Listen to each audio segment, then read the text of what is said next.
to Rocky Mountain Prepper. I am Bellum. Yesterday, California suffered the second of two earthquakes. The first one was in the 4-point-something range, and the second one was 7.1. My prayers go out to all those affected. That's not why I'm doing this video.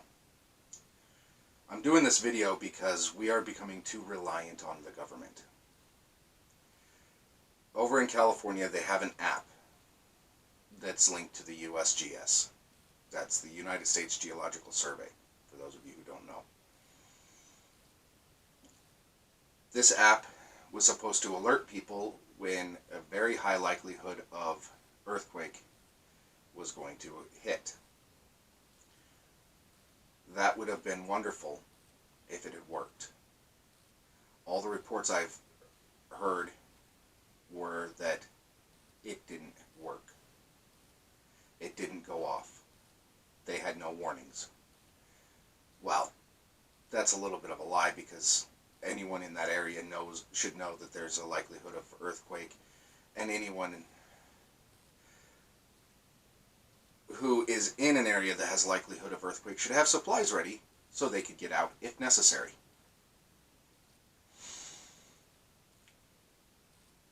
There are millions of people who are suffering now because of it. Last I heard, there were no fatalities, thank the Lord.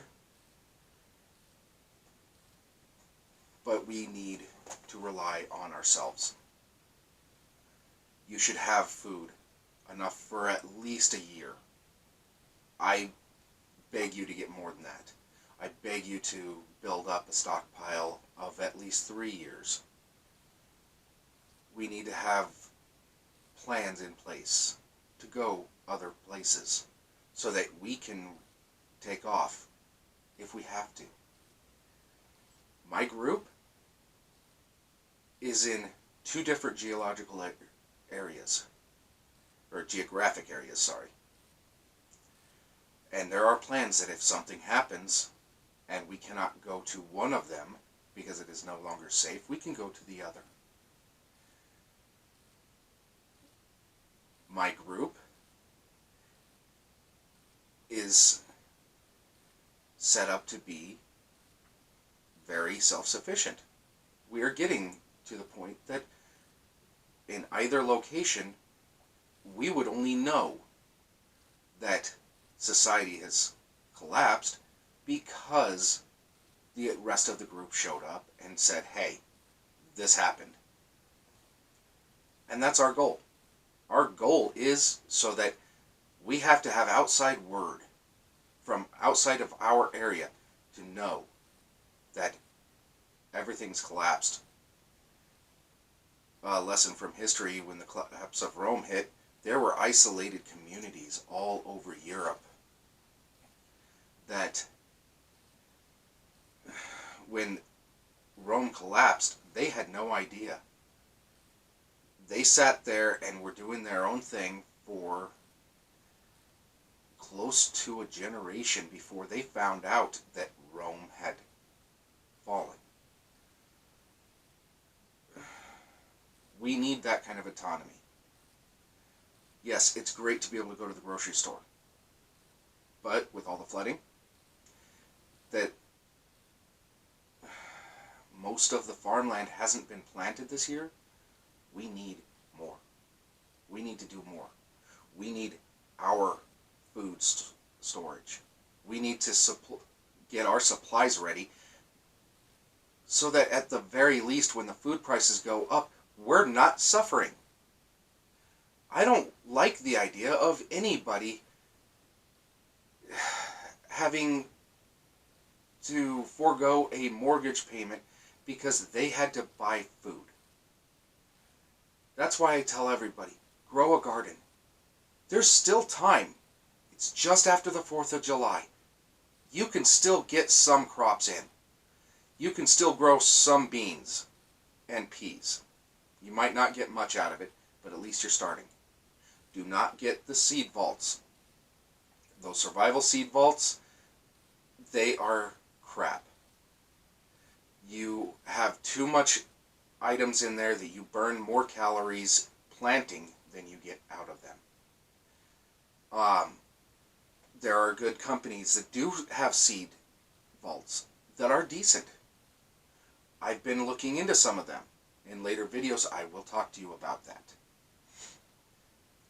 If you can afford it, buy the survival freeze-dried food. Yeah, it's expensive, but it gives you a peace of mind. There are cheaper alternatives than My Patriot Supply. There are cheaper alternatives to everything, and I've been looking into them. I honestly have, because I want a variety. Yes, I make pemmican. Yes, I freeze-dry fruits and vegetables. Yes, I do bucket grains and dry goods like rice and beans, lentils and wheat, and also some barley. I do that, yes, because I want a variety of food. I even have a hand grinder so I can make my own bread. So I'm not stuck doing like gruel, barley gruel, or gruel from from wheat, which I don't think would taste very good as what. Anyway, I have a stockpile of salt. Something that most people don't think about, because we try to get rid of salt from our diet. That is something you need. If you are eating lots of food that you prepare yourself and you don't add any salt, first, the food is going to taste flat. It's not going to taste good. Bread without salt, first, if you add yeast, it's going to grow exponentially indefinitely. It'll slow down the yeast, giving it time to develop better flavor. Plus, salt-free bread tastes nasty. It doesn't taste like bread. Little bit of salt is a good thing.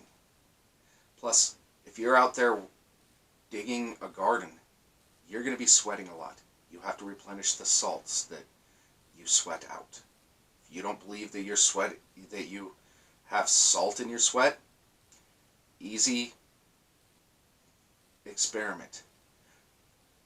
On a hot day, go for a run. Build up a good sweat. Then let it dry without tossing it in the wash. And look at it. There'll be little white crystals all over it. All over where you had the sweat. That is salt. I do not recommend harvesting that salt because it's not going to taste very good. But in a pinch you might be able to save some. But you need it. It is needed. You also have to think of how you're going to clean your clothes when society has collapsed. In a future video, I will be showing how they did it up until the 20s. Yeah, that recently, 1920 something. Most people didn't have electricity, so they didn't have washing machines. So they cleaned their clothes with a wash tub and a washboard, bar of soap. They toss it into another container full of clean water to rinse it, and then they would hang it out on a clothesline. I will be showing that. It is good for us to practice these skills, because honestly, it's a lot more hard work than people think. But don't rely on the government. Trust me, I still have friends in special forces. Friends that, whenever I bring up the rumors of the FEMA camps that are being built, they laugh. These guys have the clearance level to know what the plan is. All that food that the government's hoarding, yeah, that's not for you and me. It's called Contingency of Government. It was started in the 50s when the threat of nuclear war became real. In order to maintain a functioning government, they have to have shelters and supplies. They're going to take care of their own first. And believe me, there's not enough freeze-dried food for everybody. There's not enough supplies. They're not going to even worry about getting the grid back up if the grid goes down until 90% of the population is dead in a year. They're going to be sitting in their bunker popping bottles of champagne, celebrating that they were part of the elite. And unless you're lucky enough to have a job with them as security, because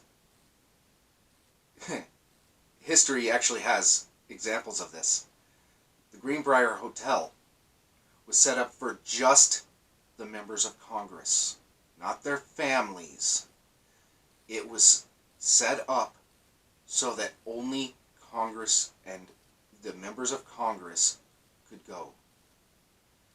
So what would happen to their families? Well, they'd be cooked. If it was a nuclear bomb, their families would be dead.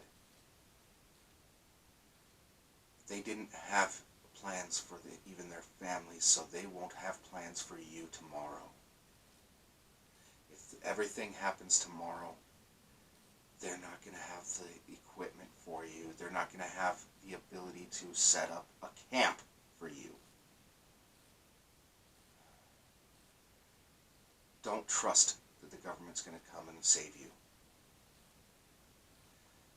It was Ronald Reagan that said, the scariest words in the English language are, I am from the government and I am here to help.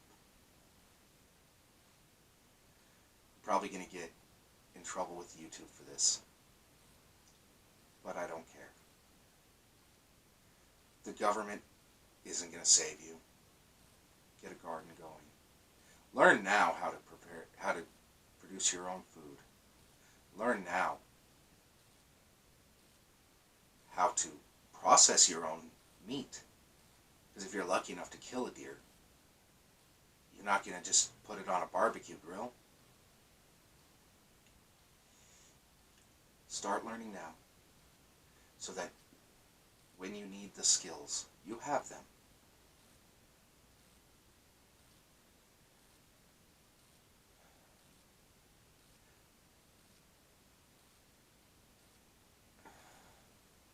Just be ready. Have yourself food. Have yourself water. Have yourself a means of self-defense.